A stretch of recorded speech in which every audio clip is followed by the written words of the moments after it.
Anchors away, it's Brexit Day. Hello everyone, I'm François Picard. Welcome to a special edition of The World This Week from London. We're 4 hours away from the United Kingdom leaving the European Union. Now, the chimes of Big Ben, they won't be ringing. As you can see, it's under scaffolding.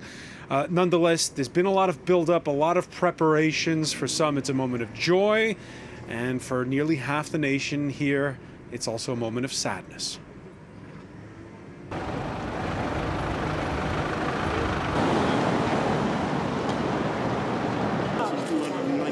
And the young profile. Yes. Thank you very much. Thank you.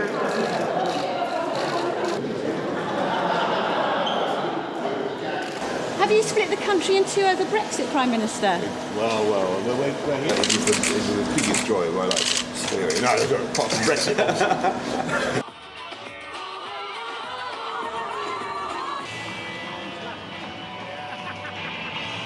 Because basically you started talking our language and then piss on it. Give me that fucking thing.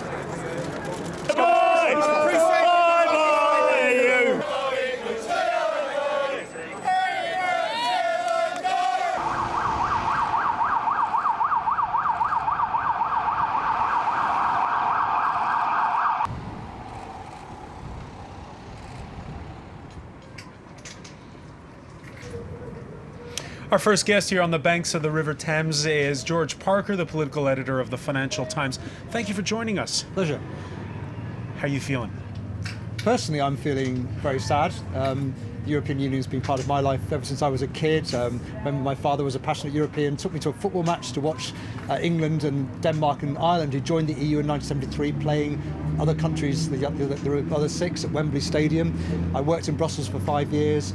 And for many people, the European Union is part of the UK's identity and part of its, the view we have of the country as being an outward-looking country, and we feel that's been snatched away from us. Now, when the show came here to London for the general election, there was the general sentiment that been so much acrimony and bitterness, 3.5 years. Let's just move on at this point, even among those who voted Remain. Today, is it a different atmosphere? Well, I think you've put your finger on it. I think the general mood in the country is that now it's time to. We've had this for 3.5 years. The country's tired. They're exhausted by the mental strain of all this. I think there are lots of people here who will be celebrating, but in a fairly low-key sort of way.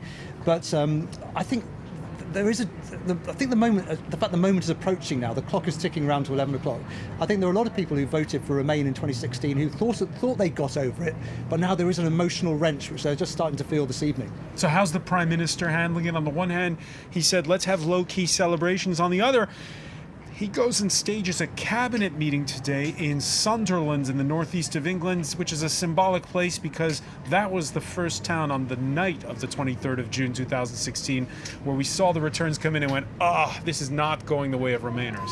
Yes, I think generally the Prime Minister is behaving in a fairly measured way. I don't think the celebrations are fairly muted. There's a small drinks party in number 10 Downing Street tonight. There's not a big, massive celebration. The government carried out polling to find out what the mood of the country was and quickly decided that triumphalism was exactly the wrong note to strike. You're right, he's taken his cabinet to Sunderland, this totemic city in the northeast of England, which incidentally has a very big Nissan car factory, which will be one of the companies affected by Brexit. But nevertheless, I think that's intended by him to show that he wants to roll up his sleeves and get on with delivering economic reform for the very people who voted for Brexit in 2016. Now, and there's going to be a speech later. There are excerpts of it that have already been given out to the press, and he's going to say in it this line, it's the moment we unite and level up. What does level up mean? Well, Brexit has been the buzzword in British politics for the last 4 years. That will be banished from the political lexicon at 11 o'clock tonight if Boris Johnson has his way, to be replaced by this new phrase, levelling up. What he's talking about is trying to equal out the economic opportunity in the UK. The UK is like many other Western countries like France or the United States, where we have a very rich core, London being at the centre of that, London and the southeast of England, which are doing very well out of globalisation, and huge swathes of the country which aren't, including Sunderland. So he's talking there about levelling up economic opportunity across the whole UK. And yet you have the Bank of England Thursday announcing that you're going to have the slowest growing economy here since World War II? Yep, the Bank of England forecasts are pretty bleak, and this is the point. The Brexit shone a spotlight on what was going on in this country. There were whole parts of the country that were being left behind by globalisation. that did require government action. But the big question is Brexit the right starting point to address those problems? Because, as you're saying, the British economy is not doing especially well. The government's own estimates suggest that the government's model for the trade deal it wants to secure with the EU could knock 5% off the country's GDP over 15 years. So we're voting really to make ourselves poorer at exactly the time Boris Johnson says he wants to help spread wealth to other parts of the country. All right, one final question. He wants to unite the country. We know there's a cabinet reshuffle coming sooner or later, probably sooner, now that we're getting past this date. What's going to happen to all those hard Brexiters that he's had on board with him, the Jacob Rees-Moggs and those types? Well, it's a good question. There's a strong argument which says that maybe they've outlived their usefulness to him, and that now, and I think this is probably what's going to happen, he's going to shift his cabinet to more of a one-nation, moderate stance, and that means quite a few of the people you've seen on your TV screens for the last 3.5 years talking about Brexit could be quietly shuffled off. All right, George Parker, the Financial Times, many thanks for joining us here in this special edition of The World This Week.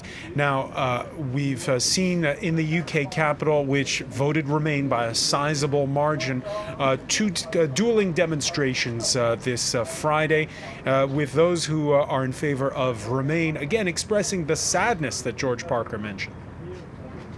We need to apply for this new paper if you are like 5 years in the country. So if you are not 5 years, you need to wait for 3 years. Otherwise, we don't know what is going to happen. At the moment, I didn't see any change for me personally. I just filled the form for the pre-settled status, and I've been answered that it's okay for the next 5 coming years. Some people start to leave, but most of the people I know stay in London at the moment.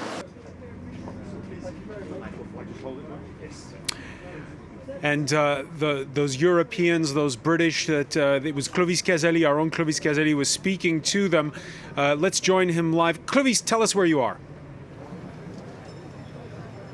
Well, I'm outside Westminster, where the Brexit movement, the Brexiteers, are celebrating already. Some arrived early in the afternoon, and it's been an interesting day to see how divided the nation is, how fractured it is between the Remainers, who do not even want to take part in these celebrations, who've stayed at home, some have told us, and the Brexiteers. One Remainer told me it's ridiculous to be having these celebrations on a day that marks, in fact, according to him, the start of a time of uncertainty. But the Brexiteers here say it's Independence Day. That's the word that keeps coming back. They say they're going to be able to take control back on their borders, and that's a key point for them. But both sides agree on one thing: this is a historic moment. Here at Westminster, it has to be said, we could have expected more people. There are a few hundred people making noise, playing music, playing drums, singing and chanting, but we could expect a bit more. It has to be said also that all the pubs around here are full of pro-Brexit supporters, and there's been an extra police presence also, and pubs have been told to give out plastic cups, this in order to avoid any problems later on in the evening. Of course, 11 p.m. local time, when the country officially leaves the European Union. These people here will be celebrating all night this historic moment, and worth pointing out also that we haven't seen many Remainers parading, marching on the streets of London today. We did see earlier one group of maybe 100 Remainers walking by Parliament, and there were a few tensions there, tensions rising at least between the Remainers and the pro-Brexit supporters, with some of these pro-Brexit supporters yelling insults at those Remainers. But it has to be said, for the time being, it's been largely peaceful here in Westminster, where you have the Brexit party taking place today on this historic day for the nation. Clovis Caselli reporting live, and the question of whether or not the nation can heal is one we're going to be bringing up with our next guest. Jonathan Isaby is the editor of Brexit Central. Thank you for joining us here on France 24. My pleasure. It's not too late to change your mind. Well, we made our decision 3.5 years ago, and I think most British people think it's taken a pretty long time to get to the stage. So you're still going to drive on the left? Yeah, Okay. I think so. All right. No, more seriously, though, we were just speaking with George Parker of the Financial Times, and he was saying what lies ahead is a prime minister who's going to try to unite the nation. Does that mean that those in favor of a harder Brexit, they've outlived their usefulness? Hard Brexit Tories, Nigel Farage of the Brexit Party, what happens to them? I don't think these descriptions of hard Brexit or soft Brexit or whatever kind of Brexit you want to talk about is actually very helpful. It actually wasn't very helpful during the process of the last 3.5 years. One of the problems we've had in this country over the last 3.5 years is that there was a small section, but quite a loud section, of the political elite and commentariat who didn't like the referendum result and who did everything they could to try and frustrate the referendum result from being delivered. So in a sense, obviously there was division because the country was not united in the decision it made in 2016 at the referendum, but one side won, and but it isn't one side. You have among those who voted for leave, you have many reasons, and some who now, as we look ahead towards the kind of relationship that post-Brexit Britain will have with the European Union, want to sever ties completely, and others who want quite a close alignment. That's what I mean by soft or hard Brexit. But it's no longer Brexit. It's a case of decisions being made by an elected government and a parliament here in Westminster.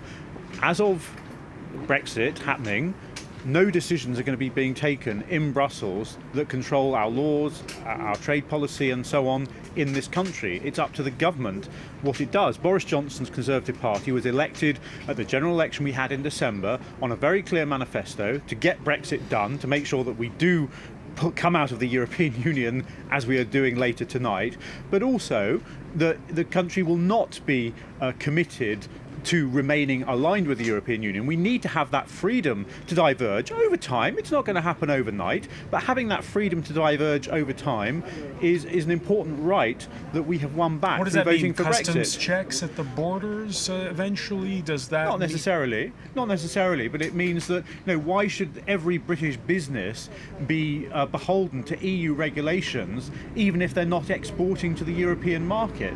There are huge numbers of service industries in this country which only serve a domestic market. There's no reason why they should have to follow the same regulations as the European Union, for example. Jonathan Isabey, it's a week we saw the US Secretary of State come to London, express his misgivings over the fact that when it comes to 5G technology, Britain's position is closer to that of the European Union than to that of the United States. At the end of the day, is it going to be easier to do a deal with the EU or with Donald Trump's United States?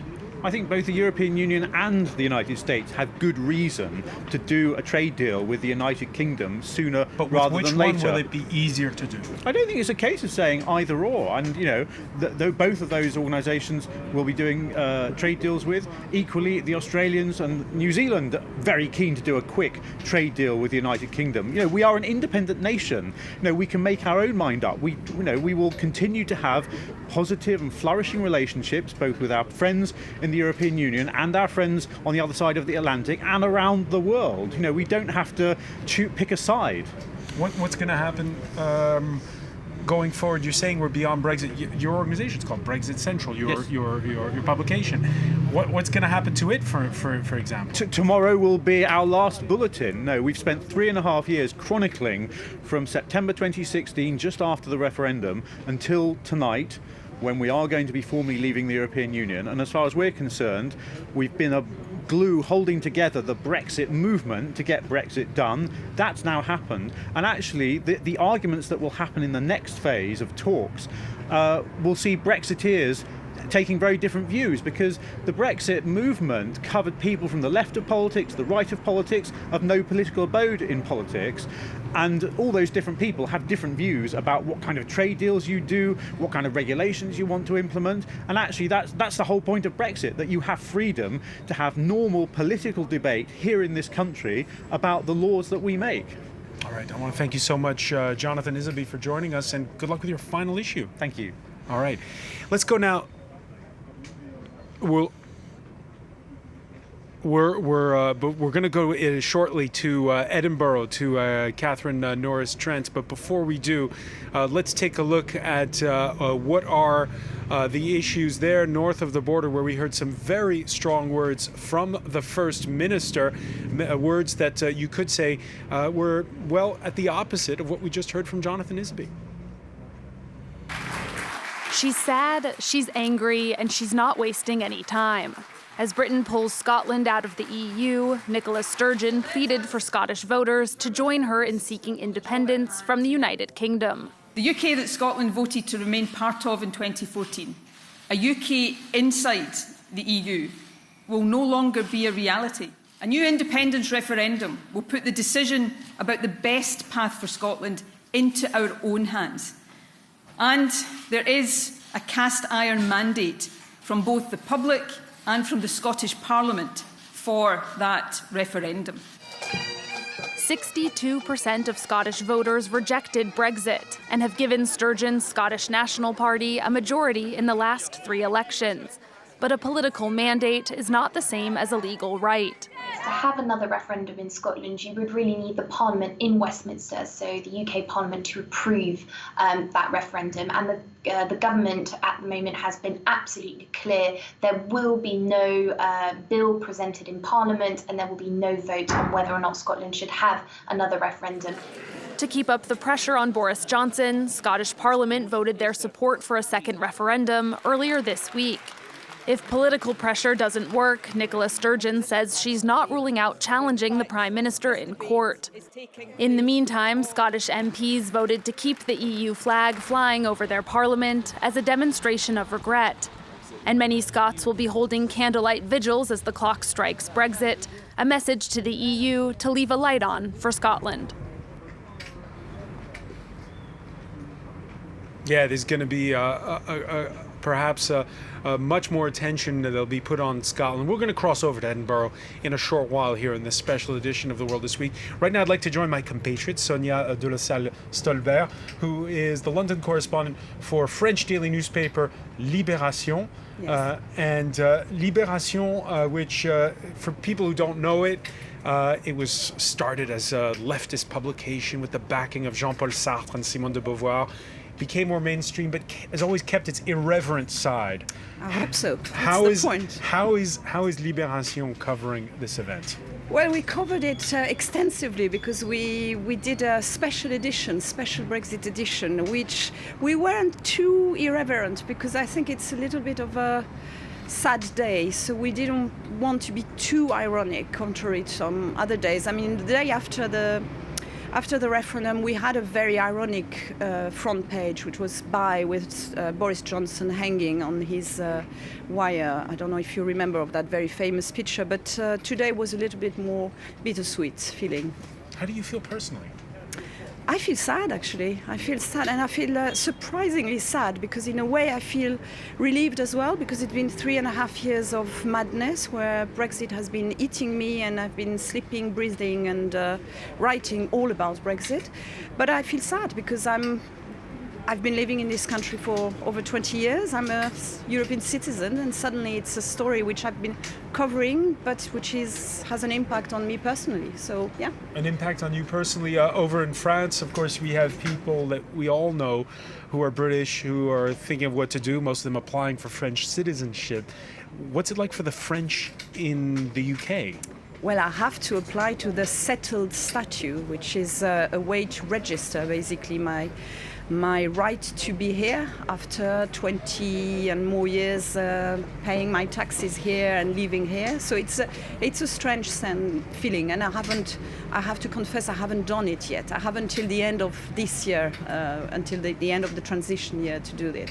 But I will probably do it actually symbolically this weekend as a first step into Brexit land. You know, we're going to be talking a lot, and throughout the next couple of days and weeks, and actually up until the end of the year, about the future relationship between Britain and the European Union. But what about the future relationship between Britain and France? Well, we have to reinvent it, I think. Reinvent it entirely. Well, it's going to be completely different. I mean, we always had that kind of love-hate relationship, but I think it's partly a game, and in another way, we are very close. I mean, you can say that the UK is leaving the European Union, but we still geographically, the closest country is still France. I mean, you just Dover-Calais, you do that very quickly. I mean, it's very, very close. So we will have to find a way to work together. And I'm pretty sure this coming year is going to be awfully difficult, and we'll have bust up and some, crisis as usual. But at the end of the day, it's in the interest of everyone to find a way to carry on together. And there's one man who right now has a lot of the cards, and that is the Prime Minister Boris Johnson, who speaks French. He does. We heard earlier from George Parker, the Financial Times political politics editor, saying he expects him, when he does that reshuffle and changes his cabinet, to perhaps pivot more towards the center. What are you expecting from Boris Johnson? Well, that's a good question, because usually what we expect from Boris Johnson tends to become completely different. So I wouldn't bet on anything with Boris Johnson. I think deep down he's probably someone who is quite right center and liberal, and would be quite keen to keep a very close relationship with the EU. Now he's surrounded by quite a lot of more, let's say, extremist people. And the question is, yes, you're right, he's got a huge majority, so he's got all the political cards in his hand. But we'll see. I mean, we have to wait and see, and I think he might be more flexible than his predecessor, Theresa May. That's possible. That's hope.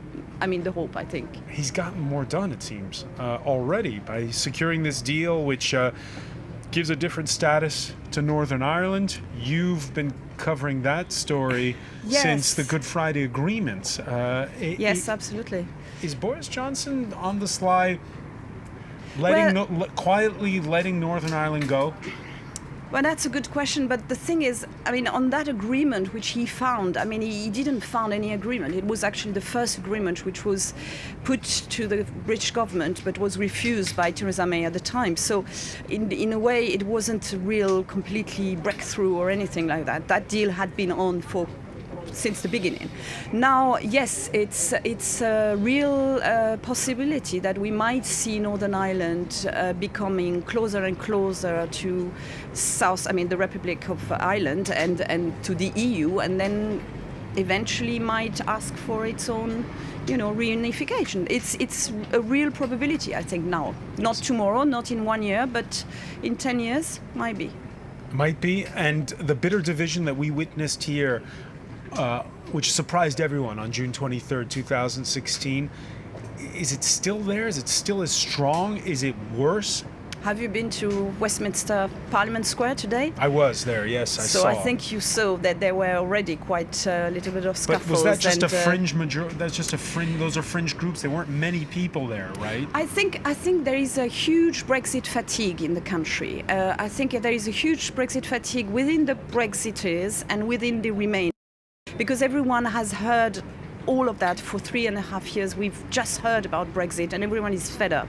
So I think everyone wants to get over it and do something else. But the question is, in reality, today is a momentous day. I mean, it's completely a new direction for this country. So the division will, I think, stay for a while. We'll see. But I think they're there to last for a while. And those divisions could grow uglier. We had the former head of the World Trade Organization, Pascal Lamy, quoted in one of the British papers this morning saying that we can expect that a geopolitical and geostrategic escalation is about to start between the UK and the continent. Is he being too ominous?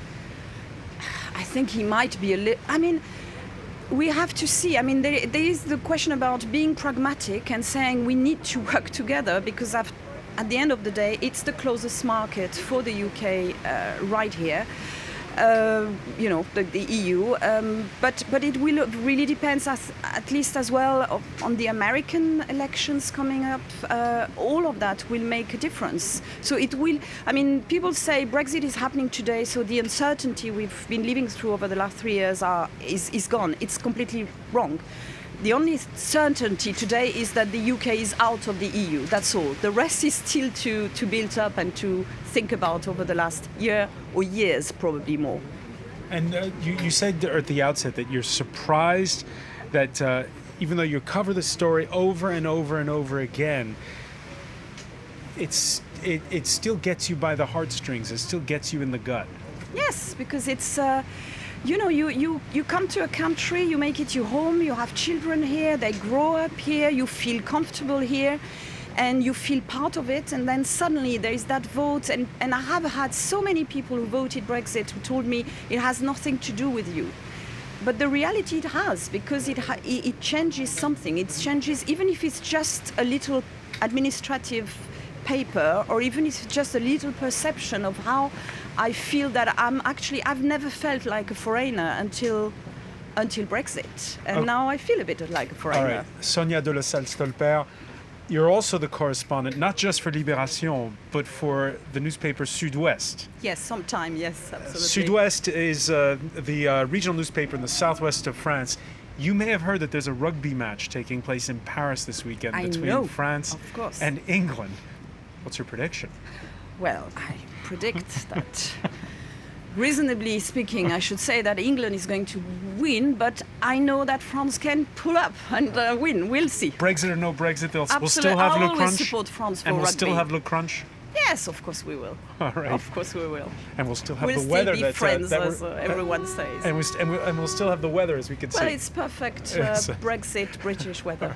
Sonia de la Salle-Stolper of Libération, many thanks for joining us here. Thank you very much. All right, let's go now to Edinburgh. And France 24's Catherine Norris-Trent is there. I don't know about the weather, but I know the mood is a little bit gloomy with Scotland, which voted Remain. The mood is rather gloomy here tonight, Francois, indeed. I've spoken to several people in this crowd of several hundred protesters outside the Scottish Parliament who've been quite emotional, feeling... So one lady told me that it was like a bereavement she was living through. And several people keep saying the same phrase, that they feel they're being dragged out of Europe against their will. Also, there's a strong feeling of a desire among this crowd, at least, for Scottish independence, that the two go hand in hand. A reaction to Brexit is, we're not being listened to, so now give us our own country so we can make a choice. Obviously, across the country, opinion polls vary, but here tonight that's very much one of the themes of the evening, and I'm joined in fact by Scottish National Party MP Tommy Shepherd, who's an MP in the UK Parliament down in Westminster for Edinburgh East. Thank you very much indeed for being with us. Pleasure. Can I get your reaction on this Brexit night? How are you personally feeling tonight? So I think you used the word sadness there, and I think that's probably the number one word I would use. There's an awful lot of people I know who are really quite gutted about what is happening and aren't here tonight. I think they're just at home trying to forget it and hoping it goes away. But a few thousand of us have braved the rain here on a winter evening because we felt it was important to make some sort of statement, particularly to our fellow Europeans, that this is not being done in our name. We don't agree with this. We didn't vote for it. And as soon as we have the ability to do so, we will correct this, and we want to rejoin the European family. Yeah, this protest is being held under the banner, along with other protests across Scotland, as Leave a Light On for Scotland, a message to the EU to leave a way back for Scotland. And I mean, do you predict that being rapidly? Have you got any indications from the EU that you would be able to rejoin quickly? Stay in the European Union, and if you took a poll today, it would be more than 75%. But of course, the Scottish Government doesn't have the power. It is a provincial assembly in effect, and operates under the control of the London Parliament. But there is a big campaign now here for Scotland to become politically independent from the United Kingdom and to have the power to make international agreements, including joining the European Union. We are closer to that than we have ever been. And I think Brexit has enabled an awful lot of people to cross the bridge in this argument and to come and join the campaign for Scotland to become an independent country. That could happen in a very short number of years, and when it does, my hope is that we won't have diverged very much from where we are now, and we will be able quite quickly to align with the European standards and regulations and become a full part of the European Union once again. So I would, it may take a couple of years, but it's our responsibility to do it. So as you say, you leave the light on and we'll try and find our way home. You say you're closer than you've ever been, but there is a big brick wall in the way, isn't it? In that the UK government down in Westminster has to grant you the right to hold another independence referendum. And Boris Johnson has no intention of doing that. How are you going to get past that?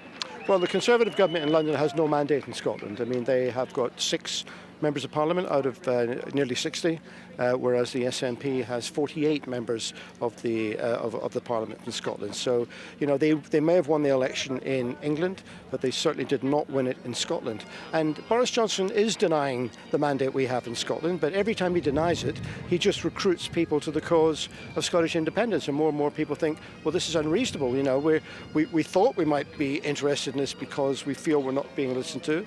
Now you're proving that we are not being listened to. So if the only way we can realise our ambition and our aspiration is for Scotland to become politically independent, then that's what we will do. That thought process is underway. We have a poll out this week for the first time since 2015 showing an actual majority. 51 to 49. 51 to 49, fair enough. Well, yes. Although if you look at the results for anyone under 65 and under, it's 42 to 58 in favour of independence. So that's quite a big majority for the younger generation. So, it's coming. There's no question that it's coming. Now, Boris Johnson can try and pretend this isn't happening. He can stick his head in the sand, but there comes a point where it's simply unsustainable to do that. And he will have to accept that there is a mandate in Scotland to do something different.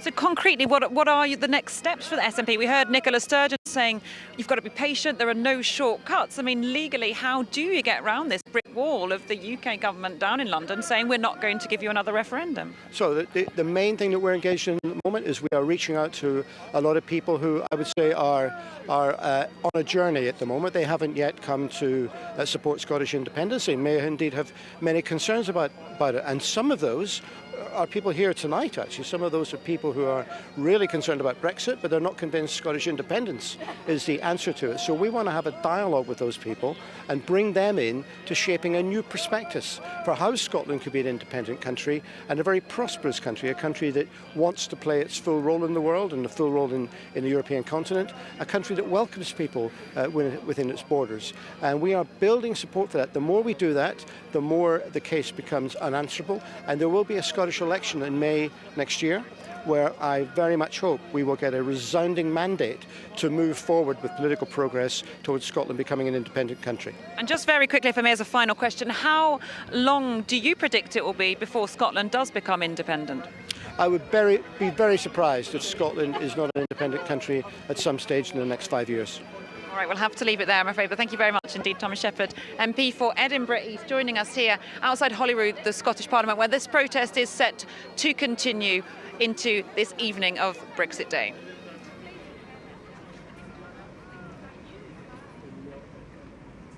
All right, many thanks, Catherine Norris-Trent there in Edinburgh. And Edinburgh, which is pondering its future. You could say it's the same story in Belfast. So let's cross over to France 24's Chris Moore. Chris, when the clock strikes 11 p.m., well, there'll be a different status for Northern Ireland. Boris Johnson, that's the deal he negotiated with the European Union. How do the Northern Irish feel about it? Well, it depends who you listen to on a lot of levels, Francois. If you listen to the DUP, for example, a party which exists to keep Northern Ireland an integral part of the United Kingdom, they're very disappointed with the terms of Boris Johnson's withdrawal agreement and the prospect of a de facto border in the Irish Sea. If you listen to the other side of Northern Ireland's traditional political divide, Sinn Féin, they expressed concerns about how that border is actually going to work. They're using all of this to push for a unity referendum. If you talk to people on the street, you have to remember that a slim majority of Northern Irish people voted to stay within the European Union.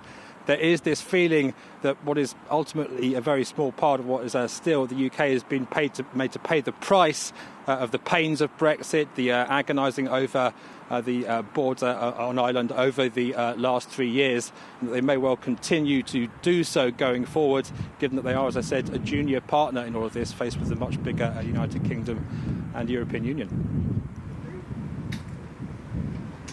And very briefly, Chris, are the fears that we could return to strife, that we could return to the Troubles, are they over-exaggerated?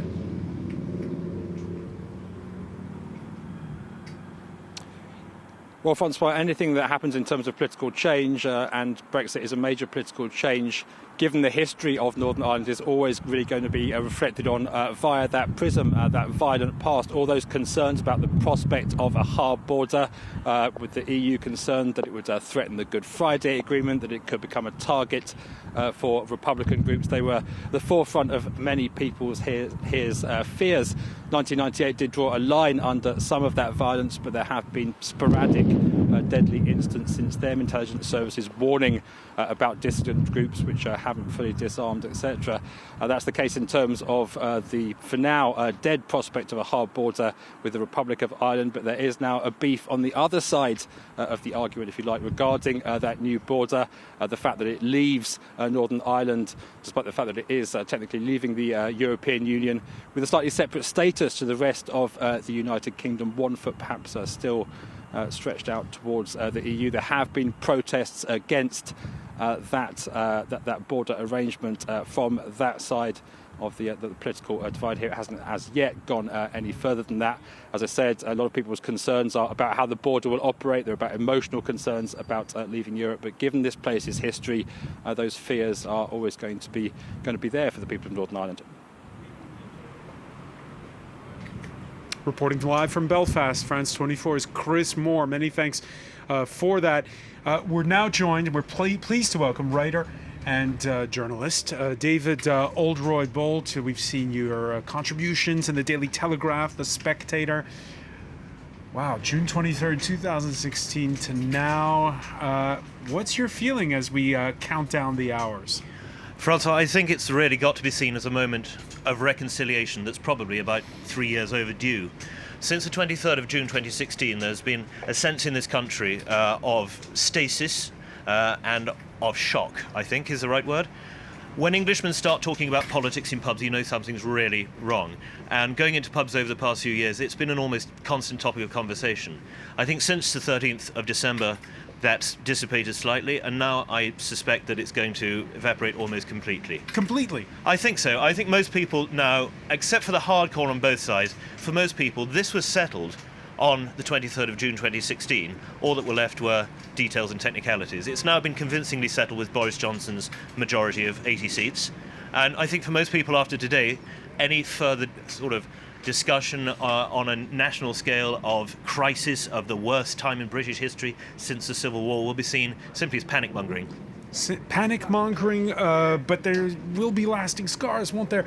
If you travel around the suburbs of London like we did, we now see St. George's flags, which you didn't before, really. Yeah, see EU flags in other places. You're saying that's going to go away? I think, actually, on your point of the St. George's flags, that's a wonderful thing. Something that has been almost forbidden in Britain since joining the EU is an expression of English national identity. It's been so connected with a xenophobic nationalism that people who feel both English and British, or in fact tripartitely English, British and European, have felt a sense of shame about the first. That's not good for a country. I think in terms of the EU flags around, there has been something strange going on in the minds of people who before the 23rd of June 2016 barely ever thought of themselves as European. Afterwards it was almost as though they'd had a Damascene conversion to the cause. That, I suspect, will fizzle out. How about in September when they come back from summer vacation in Europe and they get their first phone bill with roaming charges on it? Well, if they do, they will think all the better for a good holiday had. I think for most people it simply won't change the facts of life. Before we joined the European community, as it then was, Britons could go and live and work in Europe. My own grandfather, when he was a racing cyclist in the 1950s, had no problem coming and going. You just filled in a piece of paper when you arrived in the préfecture. I don't think many people are going to find that there is much technical difficulty or technical change to their lives. There might be a sense of change in their mentality, and that's to be welcomed, actually, on both sides. We need to get used to the fact that we are, once again, an independent nation having close relations with our nearest partners and our nearest neighbours in the continent, but not necessarily tied to their legislative and financial framework.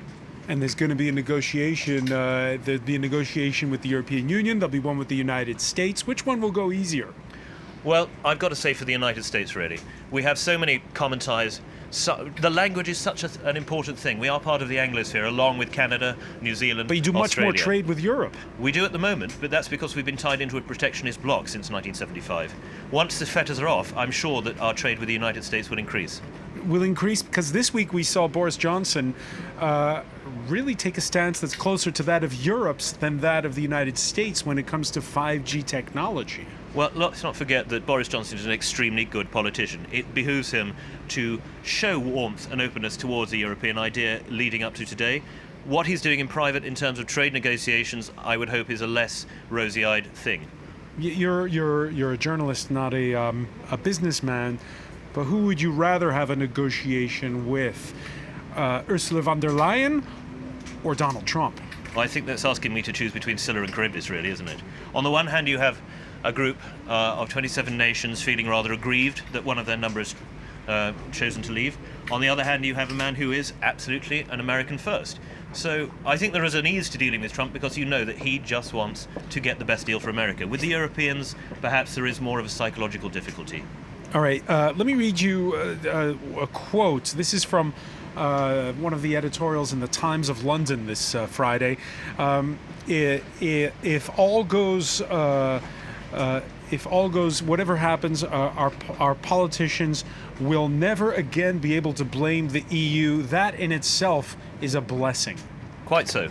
Quite so. I think it's been used by politicians of all sides, of all parties, as a very convenient excuse for why we can't do what we want to do. It's no longer there. It's no longer that fallback, get-out-of-jail-free card for British politicians. And frankly, anything that makes politicians more accountable for their decisions is a positive thing, in my view. Finally, you're a historian. With this Brexit, and would you say that it's the second death of Margaret Thatcher? She was for the common market. She and Jacques Delors worked on it together. She was for the common market to begin with. By the end of her life, seeing how the project had developed into a fully federalised European state subsuming nation states, she was adamantly against it, while believing we should have trade with our allies. That, I think, is still the position of every Briton of sensible mind. All right, David Oldroyd-Bolt, I want to thank you so much for joining us. François, thank you. All right, and there we heard the reaction from David, who's looking forward to the hour of 11 p.m. And he talked about European nations feeling aggrieved. You could definitely say that was the case for France's president when he spoke earlier. This departure is a shock. It's a historic warning sign that should reverberate across Europe in every country, and that should make us reflect, because for the first time in 70 years, a country is leaving the European Union. Un pays quitte l'Union européenne. Je ne veux pas revenir ce soir sur Tonight, I don't want to look back at the reasons why the vote was held. It's not my place or my role. But I remember the extent to which the 2016 campaign was made up of lies, over-exaggeration, simplification, and promises that can't be kept. We must always remember how lies can affect our democracy. De ce à quoi le mensonge peut conduire dans nos démocraties. All right, let's reflect on the words of Emmanuel Macron with You've Seen Him Often on The World This Week. Judah Grunstein, editor-in-chief of World Politics Review.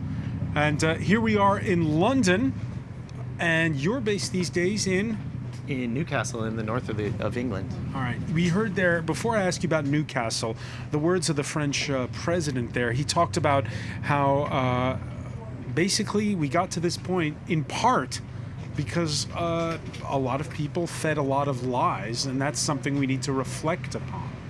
Well, that's certainly true to a certain extent. At the same time, I think that if he and other people in Europe depend too much on that as the reason, then they won't draw some of the lessons from Brexit, which have to do with emotions, identity, resentments against elites and especially against far-flung elites that are distant from the country. And I think that would be a mistake. At the same time, I think that now that Brexit is finally done and some of the hysteria is behind us and some of the shock, I think that life will carry on. A lot of the problems that Brexit was supposed to solve will not be solved.